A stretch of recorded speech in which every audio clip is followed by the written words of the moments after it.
Capítulo 12. Despedida. A reunião dos seres místicos e dos povos da floresta estava encerrada e era o momento de iniciarem os preparativos para a jornada que aconteceria em breve. Ao fim da reunião, era costume cada ser e a guia se despedir do anfitrião seguindo a ordem em que as decisões foram proclamadas. Almani levantou-se, fez uma reverência em direção a Terop, caminhou até a porta do salão e assobiou em direção à floresta. Uma enorme onça pintada caminhou silenciosamente até ela e se abaixou para ser montada.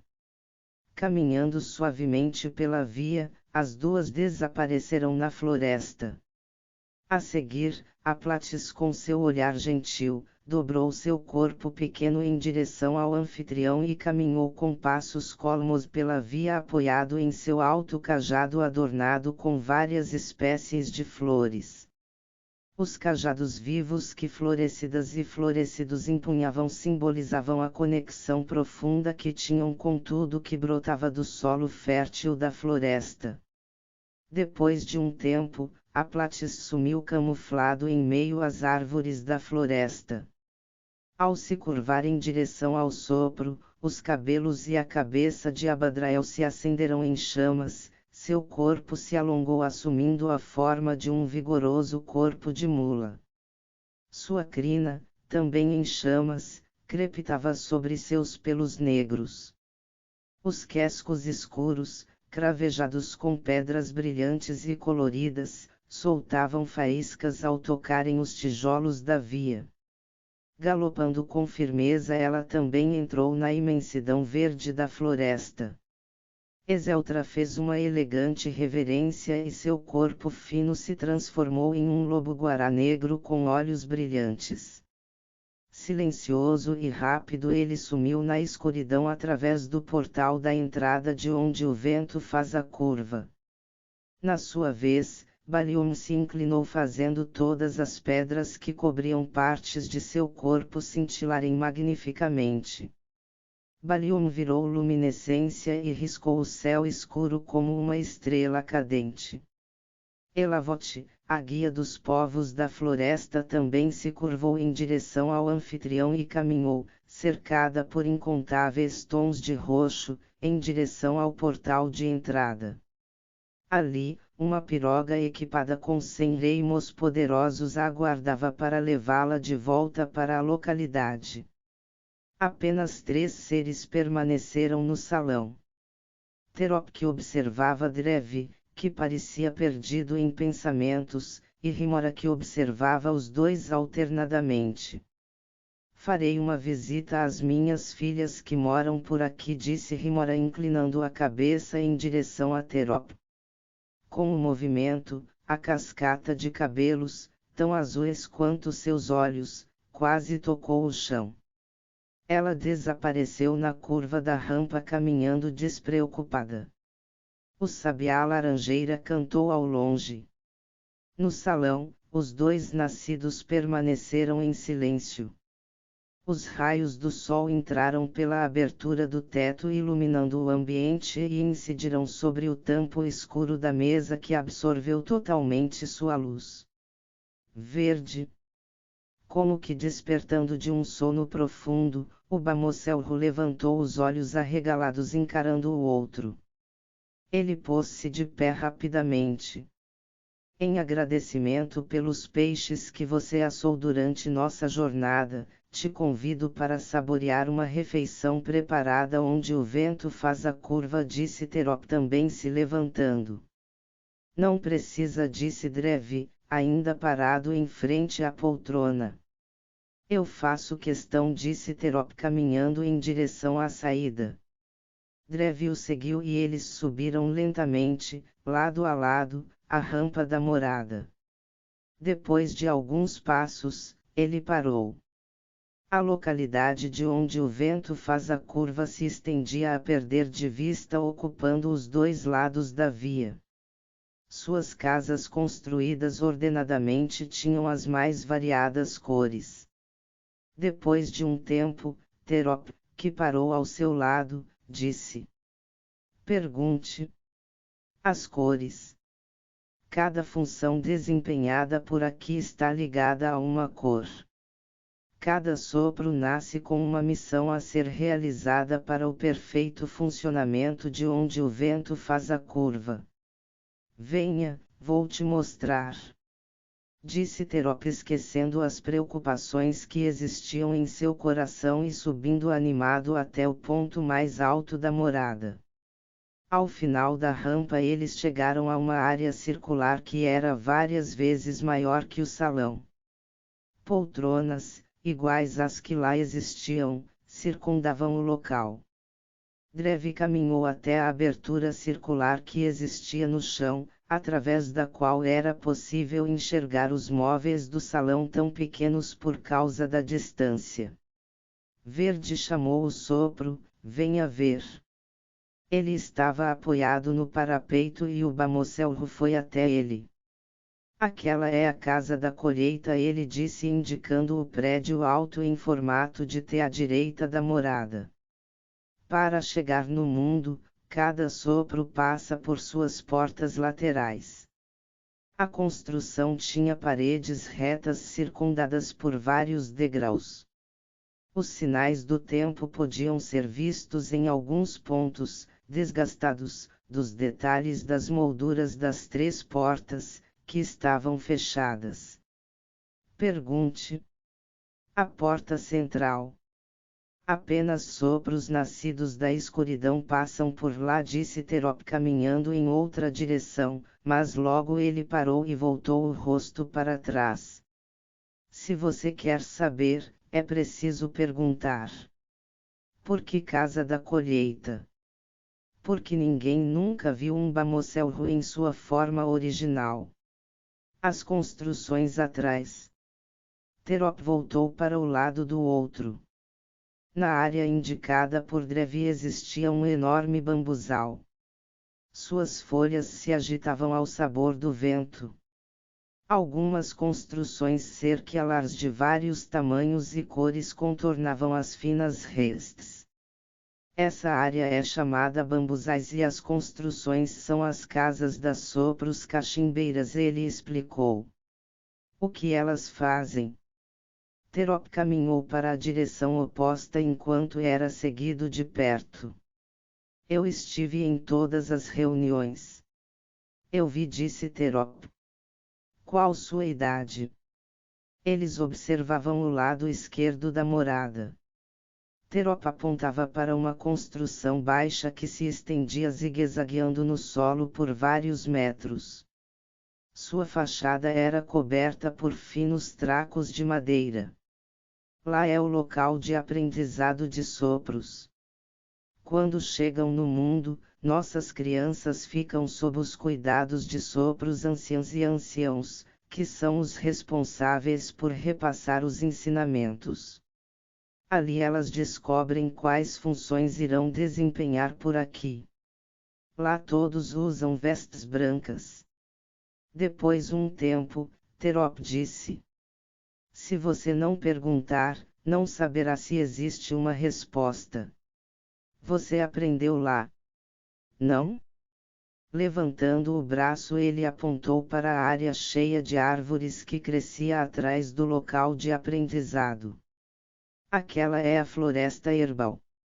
Lá sopros herbais colhem as ervas que usamos no caldeirão medicinal. Adivinha de que cor são suas vestes? Ele disse olhando o Bamocelro com o rosto iluminado. Verde. Ha ha ha. O riso fácil e leve saiu dos seus lábios. Amarelo. Suas vestes são amarelas. Girando o corpo, Terop apontou para as torres que se erguiam ao longe em vários pontos circundando toda a região de onde o vento faz a curva.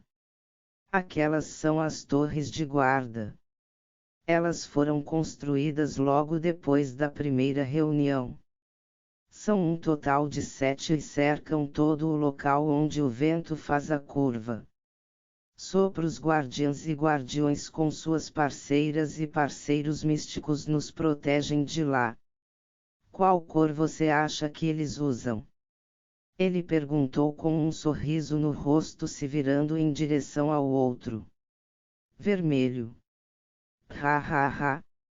Novamente o riso leve soou com facilidade. Apenas 2 pessoas usam vermelho por aqui. Guardiãs e guardiões são a nossa proteção e representam a minha força. Como poderiam usar vermelho? Suas vestes são verdes. Eles ficaram em silêncio. Os olhos amarelos observavam atentamente cada detalhe do que era mostrado e se fixaram em uma árvore com a maior copa já vista e que se agarrava em um pequeno pedaço de terra circundado por um enorme abismo. Os olhos escuros acompanhavam cada uma das suas reações. Por que guardiãs e guardiões vão com parceiras e parceiros? Dreve perguntou depois de um tempo. Para nos proteger é preciso que estejam completos. Os 2 desceram a rampa enquanto Terop dizia. Sobre sopros que pescam, caçam e colhem eu já te contei. Suas vestes são azuis, anil e violeta. Quem usa vermelho? É outra sopro. Um dia você a conhecerá. Eles chegaram no fim da rampa e se dirigiram para uma porta vermelha, tão alta quanto a porta do salão. Ela se abriu em par assim que se aproximaram. No interior, o movimento era intenso. Vários rastros de cor alaranjada eram vistos se deslocando em todos os pontos, alturas e direções. Sopros nunca caminham? Perguntou Dreve acompanhando a agitação do local. Em nenhum momento eles tocavam o chão. Não, disse Terop sorrindo. Esse era o local onde o caldeirão medicinal ficava. Era menor que o salão, mas mesmo assim era grande e majestoso. No centro da área circular, existia um enorme caldeirão negro suspenso no ar sem nenhum apoio e abaixo dele uma fogueira brotava do chão. Nada era usado para alimentar suas labaredas.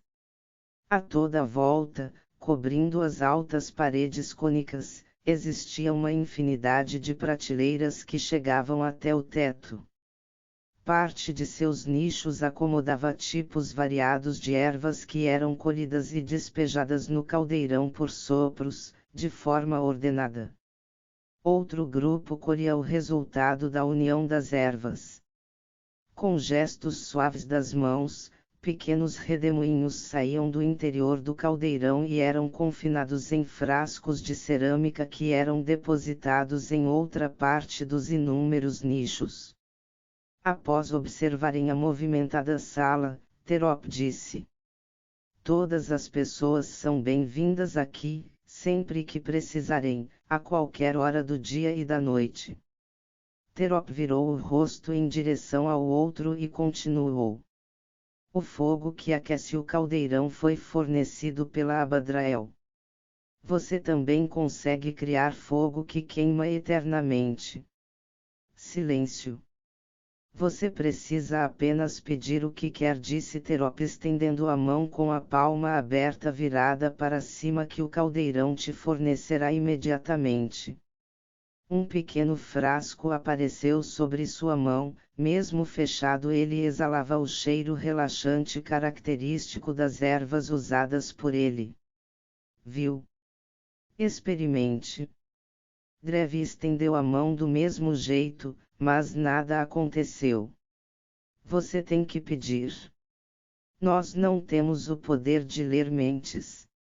Ha ha ha. A mão verde se fechou no ar e foi escondida nas costas do Bamocelro. Imediatamente, o sorriso desapareceu do rosto do sopro. Ele estendeu novamente a mão e outro frasco apareceu em sua palma. Toma, ele disse oferecendo o frasco. Apenas eu não preciso falar para saberem o que quero. Dreve aceitou o pequeno frasco e o guardou em suas vestes. Vamos, disse Terop subindo novamente a rampa da morada, passando em frente à porta de entrada do salão e seguindo mais alto até a próxima porta vermelha. Assim que Drevi o alcançou, elas também se abriram em par. Eles estavam exatamente acima do salão, mas parecia que um pedaço da floresta fora trazido para dentro da morada. O cômodo era totalmente ocupado por todo tipo de árvores, flores e plantas crescendo livremente de forma exuberante. Tanto no chão quanto no teto existiam as aberturas circulares por onde se via o salão e o azul do céu. Do lado oposto à porta, que se fechou assim que passaram por ela, existia uma queda de água que saía do teto, escorria por um amontoado de pedras escuras e se reunia em um pequeno leito que serpenteava por entre as folhagens. Drevi caminhou lentamente pelo jardim e parou na beira da abertura circular do chão, levantando o rosto em direção ao céu. O que tem acima? Ele perguntou. Venha, vamos sentar, Terop disse, caminhando em direção a uma área coberta por grama amendoim. Enquanto ele caminhava, a porta vermelha se abriu e vários rastros nas cores azul, anil e violeta aparecerão e desaparecerão e as portas se fecharam novamente. Diante de Terop surgiu uma mesa, 2 poltronas e sobre a mesa uma infinidade dos mais variados alimentos. O cheiro saboroso encheu o ambiente. Sirva-se à vontade, disse Terop, se acomodando entre as macias almofadas vermelhas. Ele acendeu o cachimbo, assumindo uma posição relaxada. Sem cerimônia, Drevi sentou na outra poltrona e iniciou um verdadeiro ataque às infinitas opções dispostas sobre a mesa. Qual o seu tamanho real para que você precise de tanto alimento? Ignorando a pergunta, Drevi perguntou. Você não come? Eu já te disse que posso ficar vários dias sem me alimentar. Quantos peixes você comia quando estava no rio? 10. Você já comeu pelo menos 20, sem contar os outros alimentos. São os melhores peixes que você já saboreou na sua vida, ou você esteve com fome esse tempo todo? Posso ficar sem comer, disse Drevi, servindo-se de mais um peixe. São os melhores peixes que você já saboreou na sua vida, afirmou Terop com o rosto iluminado pela descoberta. Você mexeu nas pedras, disse Drevi, encarando profundamente o olhar escuro. Cobra astuta. De repente uma possibilidade passou pela mente do sopro e o deixou perturbado. A que velocidade você consegue se deslocar? Terop perguntou. Terop mudou de posição na poltrona, a pose relaxada e o sorriso desapareceram instantaneamente. Você fez de propósito? Perguntou Terop. Um lampejo vermelho passou pelos olhos escuros e não desapareceu quando a pergunta foi feita. Serpente traiçoeira. O silêncio tomou conta do local, apenas o som das águas que escorriam pelas pedras foi ouvido. Olhos amarelos encararam os olhos que se acenderam em vermelho.